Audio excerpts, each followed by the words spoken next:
So you just finished up episode 2 of Lovecraft Country, and you need to talk about, you need some explanation of what just happened in that. Well, don't worry, we got you covered. Welcome to JBuck Studios, your home for reviews, reactions, and ridiculousness, and we are going to break down episode 2 of Lovecraft Country, spoiler-free first, obviously, a little bit of a review, and then we're getting into the spoilers of this episode. But episode 1 started so high in my eyes. Does episode 2 hit on that high caliber, or does this one fall a little bit short? Let me know your thoughts of this full episode in the comments down below. I'm curious if you guys are loving this so far, or did this episode 2 take you out of that hype of episode 1? So spoiler free, I think that this was a fun, loving episode from the beginning that very much gets dark instantly. And that's kind of the dynamic of, I think what this show is going to do is kind of get us into a moment of feeling vulnerable, and then all of a sudden it jumps into some scary or some threatening things again, and that's what this episode does from the very get-go. But then it kind of leads us on this path of almost a mixture of Midsummer elements, Get Out elements, The Village as at a time or two as well, and it keeps that mystery of what is going on with the father. Who are these new people? The William character that we're introduced to at the end of episode 1. But then we get introductions now of Samuel Braithwaite, his daughter Christina, and then a whole bunch of other almost cult-like things. And I think that this episode does bring that lore, that sci-fi element that kind of was present at the beginning of episode 1. But this is messy. This is messy, rushed, almost a train wreck of an episode, because it is taking you from this spot to that spot to all over here to exposition drops, and it leads you on this honestly like meandering path through this episode that doesn't really entirely lead to where you want in a rushed fashion. So personally for myself, I think episode 2 very much falls short of what that hype of episode 1 is. But now, spoilers, we're getting into the spoilers of this episode. From the get-go, William, we find out that that's the name of the character from the end of episode 1. And they were expecting the three of them, Atticus, Uncle George, and Letty.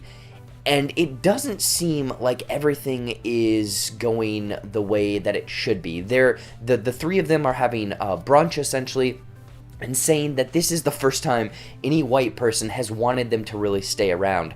So something, they need to be on guard, essentially. Something is awry. But then they find out that they get the whistle of that they had heard the night before. They go into town, they find that it's this woman with dogs in front of this stone pillar, and they assume that that is the prison. But then we reel back a little bit. There's something off about that, because Atticus remembers that whistle, but Letty and Uncle George don't remember the night before, don't remember the monsters, don't remember the whistle at all. So what kind of magic essentially has been put over them? What kind of spell has been put over them? And that's the thing, is this episode is very much full of sci-fi, weird, almost biblical terms and other things such as the Garden of Eden. Let's just get into that. Atticus is apparently an heir to a lineage of Titus Braithwaite, who owned the mansion prior. It burnt down. He got friendly with some of his slaves at that time, and then that is how kind of Atticus's mother and lineage, and that's him. So he has part of this power that apparently Titus Braithwaite, I'm sorry, I'm pronouncing it incorrectly. He has some sort of power that is trying to be utilized by these like Court of Adam or Order of Adam members, who are all like essentially white supremacists at this time. They are trying to use these black people to open up the Garden of Eden for eternal life. And my God, like, leading us there was a chore. It is this very exposition-driven feature of dropping this and dropping that, and Uncle George is kind of used as that plot device to really explain what is happening, because even listening and watching this episode twice now, it is very confusing what's going on. But then, like, reeling it back, like I'm saying, there's those Get Out and Midsummer elements it's these white people of this order of Adam that are essentially looking at these characters in like a zoo exhibit at a time, because Letty is dealing with Atticus, which isn't actually there, it's more of a vision. Atticus is dealing with this soldier, Korean soldier, who I'm assuming is the character that was on the phone call in the first episode. I'm curious how that's going to play out and if that is actually who that character was. But then Uncle George sees a character named Dora from his past, knows that it's not real, and I'm assuming that that is also the character from that picture in his wallet, because it's definitely not his wife. I'm curious if this is that kind of lost love type person. But then getting into it even more, the rush, this episode, I'm sorry, but it is such a rush, because the main thing is we're looking for the father. Boom! He pops up out of nowhere, and he's in the car, and they're escaping. Like, this whole episode, the father, the mystery, that's what was so intriguing about episode 1. Episode 2 is just like, here he is, go on, continue with the episode. So I think that this is honestly just very messy. From the Garden of Eden, the Order of Adam, Titus, Samuel, Christina, all of the Brathrites, and the mansion, along with Atticus's essentially powers and background and whatnot. But leading to the very end of this episode is essentially Letty gets shot, but also Uncle George. Letty is healed somehow, I'm assuming from the magic and whatnot that the Brathrites have.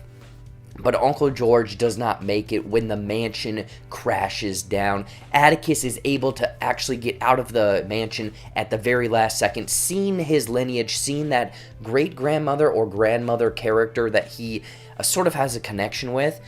But then when he makes it to the car, he finds out that Uncle George is dead in his father's arms. So Uncle George is out of this season so far. Who knows, maybe he'll come back in some sort of visions and whatnot.